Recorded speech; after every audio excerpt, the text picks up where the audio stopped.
A mente humana é a única coisa no universo que tenta entender a si mesma. Todo mundo tem uma mente, isso é óbvio. Todo mundo pensa, sente, lembra e sonha. Mas quanto mais a gente tenta explicar o que é a mente, mais estranho tudo fica. Hoje a gente vai descer um iceberg filosófico. Na superfície, perguntas simples. Lá embaixo, coisas que a mente talvez não esteja preparada para responder. Isso aqui não é psicologia barata, nem papo místico. É filosofia da mente. O lugar onde ciência, razão e mistério se encaram sem piscar. Respira fundo, porque quanto mais a gente desce nesse iceberg, menos óbvio fica que você é quem pensa que é. Talvez nesse vídeo não dê tempo de falar sobre todos os mistérios que cercam a mente humana. Talvez eu faça uma parte 2, mas de qualquer forma, bora pro vídeo. Bora começar na camada 1, falando das experiências estranhas. Você já teve algumas dessas sensações? A de estar vivendo algo que já aconteceu, a de lembrar com certeza de algo que nunca existiu, a de sair do próprio corpo, nem que por alguns segundos, ou de acordar convencido de algo que depois percebeu que não fazia sentido nenhum. Quase todo mundo já teve pelo menos uma delas. E o curioso é que essas experiências aparecem em todas as culturas, em todas as épocas. O déjà vu é o exemplo mais comum. Relatos existem desde a antiguidade. Platão falava de lembranças que pareciam não vir desta vida. Muitos séculos depois, alguns médicos começaram a descrever o déjà vu como uma falha momentânea da percepção. A pessoa entra num lugar novo e tem a sensação exata de já ter vivido aquela cena. Não é uma memória, é um reconhecimento sem origem. O sistema de familiaridade dispara antes do sistema de memória. O cérebro diz que isso é conhecido, mas não sabe explicar por quê. Outro exemplo é o efeito Mandela, que é ainda mais recente e mais estranho. Milhões de pessoas lembram de detalhes idênticos que simplesmente não existem. Darth Vader teria supostamente dito nos cinemas: Luke, eu sou seu pai, mas nunca foi dito assim. Muita gente acha que o Pikachu tinha cauda de ponta preta, mas isso é falso. Outros relatam que o emoji de ladrão do WhatsApp existia, mas nunca existiu. Dragon Ball teria passado na TV Globinho no dia 11 de setembro, mas isso também nunca aconteceu. O boneco do Monopoly teria um monóculo, mas nunca teve. Muita gente relata essas coisas que nunca aconteceram. O nome vem da lembrança coletiva de que Nelson Mandela morreu na prisão nos anos 80, mas ele morreu em 2013. Então fica uma pergunta: como pessoas diferentes são tão convictas de uma memória falsa em comum? A explicação oficial tenta explicar de forma simples que memória não é gravação, ela é reconstruída. Quando uma versão errada se espalha, ela se fortalece. Há também experiências mais intensas. Relatos de experiência de quase morte aparecem há séculos. Pessoas descrevem sair do corpo, ver o próprio corpo de cima, sentir paz, ver um túnel, luz. Hospitais modernos continuam registrando relatos parecidos, inclusive de pacientes em estados críticos. É claro que existem explicações neuroquímicas possíveis. Em culturas antigas, essas experiências eram vistas como passagem. Os maias, por exemplo, falavam de Kamazotes, uma figura ligada aos rituais entre vida e morte. Não como ciência, mas como tentativa de dar sentido, algo que parecia maior do que a vida comum. Até aqui, tudo parece apenas curiosidade. Tudo que eu falei parece apenas curiosidade. O cérebro é uma máquina de sentido. Quando algo falha, ele não aceita o vazio, ele tenta preencher. Por isso que tem esses fenômenos, né? Déjà vu, memórias falsas, EQMs, delírios, todos podem ser explicados sem sair do cérebro. Mas o que permanece inquietante não é um fenômeno em si, é o padrão. Essas experiências não se apresentam como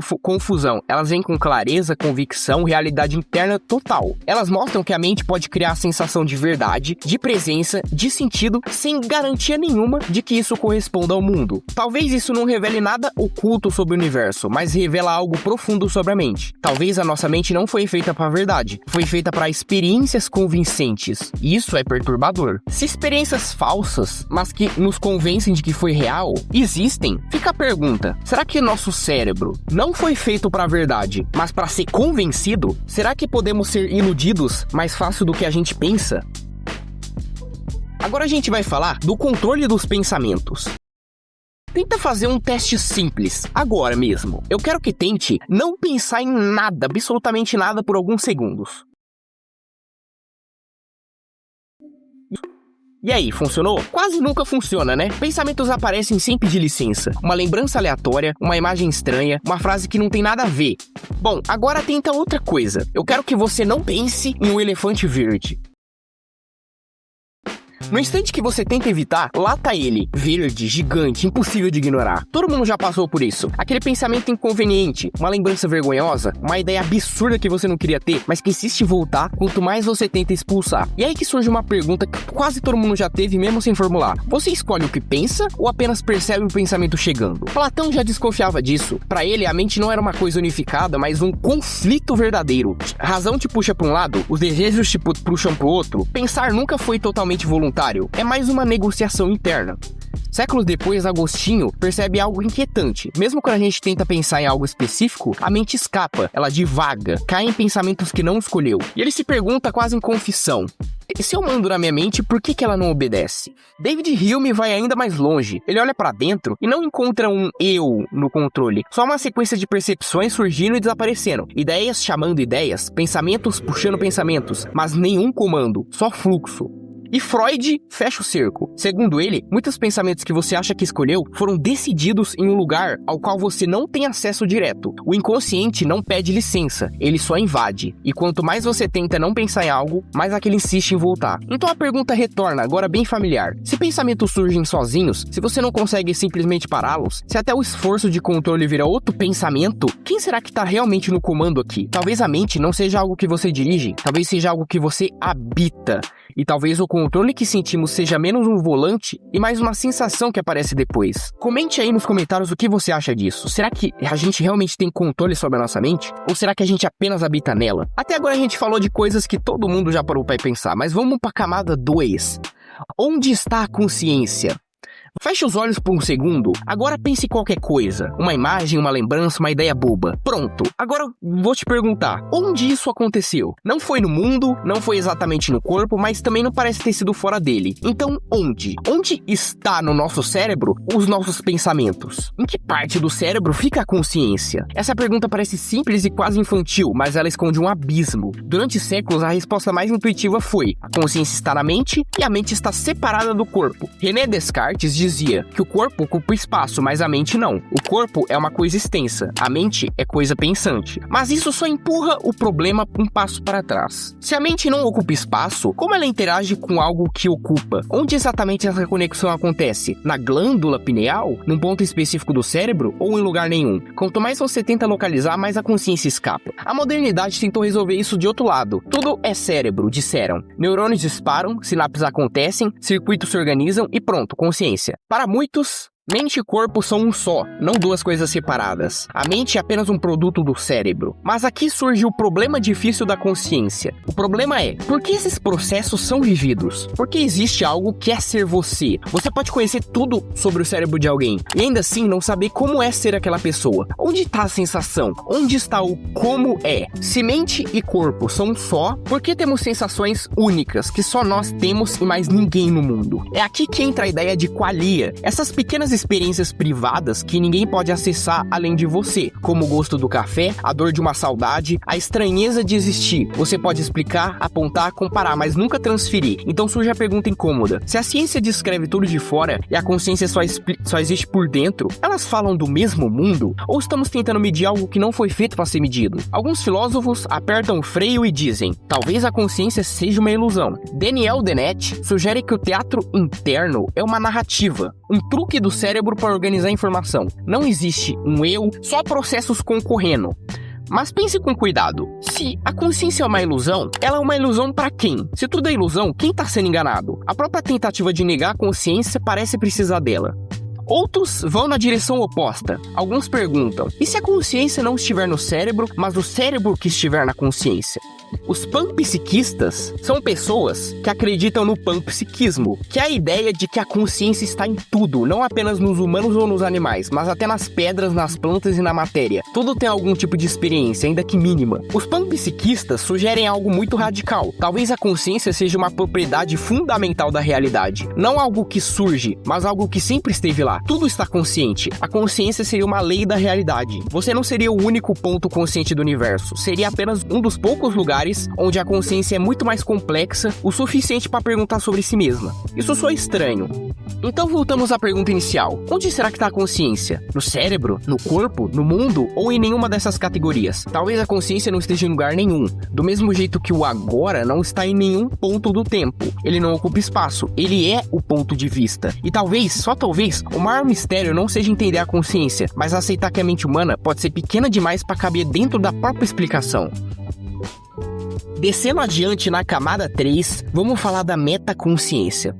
Você sabe que tá consciente, até aí tudo bem. Mas agora repare numa coisa estranha, você sabe que sabe. E se prestar atenção de novo, você percebe que sabe que sabe que sabe. Nada impede de continuar. Agora você sabe disso também. E agora sabe disso. A pergunta não é se dá pra continuar, mas a pergunta é, onde isso para? Se eu sei que eu sei que eu sei que eu sei que eu sei, e por aí vai, a consciência parece não apenas acontecer, ela parece se observar o tempo todo. Ela comenta seus próprios pensamentos. Você não só sente medo, você percebe que tá com medo.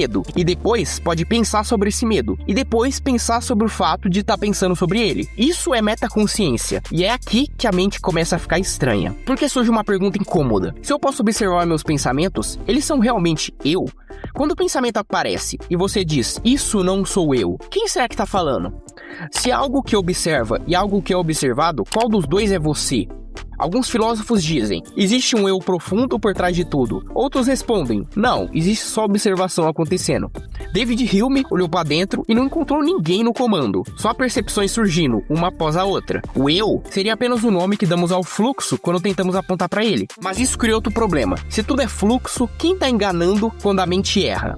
Se a consciência pode observar a si mesma, ela pode também se interpretar mal. Cada vez que você observa o observador, não estaria apenas adicionando outro espelho? Tem gente que acha isso libertador, outros acham perturbador. Porque se não existe um ponto final, um eu último, então a mente não tem chão, só tem níveis, comentários sobre comentários, só o estranho fato de que há algo acontecendo e isso sabe que está acontecendo. E talvez, só talvez, a metaconsciência seja a mente olhando para si mesma e percebendo que não sabe onde termina. Vamos falar da razão evolutiva. A gente costuma confiar na própria razão, como se isso fosse óbvio. Pensar bem leva à verdade. Raciocinar melhor leva a entender o mundo. Mas a evolução nunca prometeu nada disso. A evolução não seleciona crenças verdadeiras. Ela seleciona crenças úteis. Úteis para sobreviver, úteis para agir rápido, úteis para não morrer. E verdade é opcional. O próprio Charles Darwin percebeu isso e ficou inquieto. Em uma carta famosa, ele se pergunta se pode confiar plenamente nas convicções da mente humana, sabendo que ela surgiu a partir de animais de baixo nível. A dúvida é simples e devastadora. Por que confiar numa mente moldada não para a verdade, mas para a sobrevivência? Darwin não estava atacando a razão, ele estava tentando ser honesto sobre sua origem.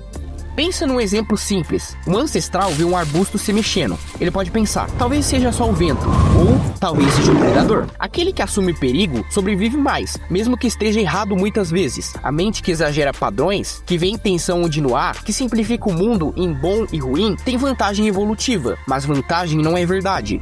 Agora imagine dois organismos. Um percebe o mundo exatamente como ele é, cheio de detalhes, ambiguidades, nuances. Ele hesita, ele tenta calcular tudo, mas acaba morrendo. O outro simplifica tudo, vê a ameaça onde talvez não exista e reage rápido. Ele vive. A seleção natural não premia lucidez, premia eficiência. Então surge a pergunta incômoda. E se a razão não for um detector de verdade, mas um atalho adaptativo?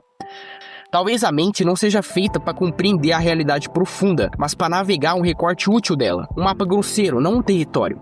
É aqui que entra Alvin Plantinga, não para provar nada, mas para cutucar uma ferida. Ele pergunta, em essência, se nossa mente surgiu de um processo que não prioriza crenças verdadeiras, mas apenas comportamentos eficazes, qual a probabilidade de que nossas crenças mais profundas sejam confiáveis? A razão funciona muito bem onde ela foi treinada, objetos médios, tempo curto, relação social. Mas quando ela tenta falar de consciência, de verdade universal, de realidade, ou do próprio ato de conhecer, talvez ela esteja fora do ambiente para o qual foi moldada. Imagina um termostato. Ele funciona perfeitamente para ligar e desligar o aquecedor. Mas seria estranho confiar nele para fazer matemática avançada. Não porque ele erra, mas porque não foi feito para isso. E a pergunta desconfortável é, e se a razão humana for algo assim? Excelente para viver, razoável para praticidade, mas limitada para julgar o que é real no fundo.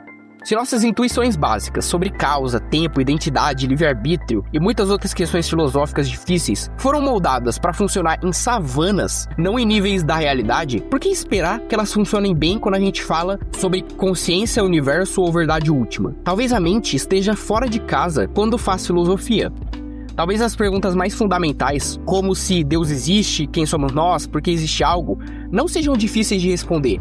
Sejam grandes demais para o tipo de mente que temos, e é por isso que atravessam milênios gerando tanta discordância em vez de consenso. Talvez o erro não esteja no mundo ser estranho, mas em esperarmos que uma mente feita para sobreviver consiga compreendê-lo sem distorção. Agora a gente vai para a última camada. A mente tem poder causal? Bom, a gente vive como se tivesse, né? A gente pensa, decide e age. Essa sequência parece tão natural que raramente é questionada. Ela simplesmente funciona, mas é justamente aí que mora o problema. Se eu levanto o braço porque quis levantar o braço, então um estado mental causou um evento físico. Um pensamento virou movimento. Só que o mundo físico não parece precisar disso. Neurônios disparam por causas físicas. Músculos se contraem por impulsos elétricos. Reações seguem leis, cadeias e mecanismos. O corpo se explica sozinho. Então a pergunta surge: onde exatamente a mente entra na história? Alguns pensam que talvez a mente cause o corpo. Talvez pensamentos empurrem neurônios. Talvez intenções façam músculos se moverem. Isso preserva tudo aquilo que sentimos como real: escolha, vontade e responsabilidade, mas abre um buraco estranho. Como algo não físico interfere no físico? Que tipo de força é essa? Como ela atua? Onde ela atua? Por qual lei? Não sabemos, e talvez nunca saberemos. Outros dizem que talvez seja o contrário. Tudo acontece primeiro no cérebro e a consciência vem depois. Você não decide, o cérebro que decide, e depois de conta. A mente vira uma explicação tardia, um relato elegante do que já aconteceu. Lesões cerebrais mudam personalidade, drogas alteram a consciência. Tudo aponta para uma relação clara: sem corpo, sem mente. Por isso, muita gente diz: a mente depende do corpo porque o corpo a produz. O problema é que dependência não é explicação. Dizer que o corpo causa a mente não explica como algo físico vira experiência subjetiva. Explica a correlação, mas não a transformação. Um rádio quebrado não prova que a música é criada pelo rádio, nem que a música tá quebrada também. Prova apenas que, sem rádio, a música não toca ali. Da mesma forma, mostrar que a mente depende do cérebro não mostra que ela se reduz ao cérebro. São duas coisas diferentes. Outros pensadores, ao invés de sugerirem uma causalidade, sugerem apenas a harmonia. Mente e corpo apenas caminham juntos, em perfeita harmonia, sem comando, como dois relógios sincronizados. Você sente que escolhe e o corpo age, mas um não empurra o outro, eles apenas coincidem. A mente não é falsa, mas também não manda. O corpo não é falso, mas também não manda. Imagine duas coisas que parecem conversar, mas na verdade nunca se tocam, tipo o web namoro. Essa é a ideia de Leibniz sobre mente e corpo. Eles funcionam em perfeita harmonia, sem realmente interagir um com o outro. Ele chamou isso de harmonia pré-estabelecida. É uma coisa elegante, mas também estranha. Se a mente e o corpo nunca interagem, então a sensação de que você controla seu corpo é apenas uma ilusão. Tudo parece conectado, mas na verdade tudo está separado. No fim das contas, até a ideia de harmonia parece ter problemas. Então fica uma dúvida silenciosa. Quando você age, é você quem faz acontecer? Ou você só descobre por dentro o que já estava acontecendo? Seria a mente e o corpo duas coisas diferentes acontecendo em equipe? Deixe aí nos comentários o seu ponto de vista. Chegamos ao fim do iceberg. Vimos apenas alguns pontos: mente e corpo, experiências estranhas, consciência e os limites do que a gente entende. Isso tudo, só para você ter uma noção, é só a superfície. A gente nem chegou perto da maioria dos mistérios da mente humana. Quem sabe, se vocês quiserem muito, a gente pode explorar tudo isso numa parte 2 desse iceberg. Sim, a gente pode explorar muitos outros fenômenos, como o solipsismo, na parte 2 do iceberg. Se vocês quiserem, deixem aí nos comentários. Até a próxima e tchau!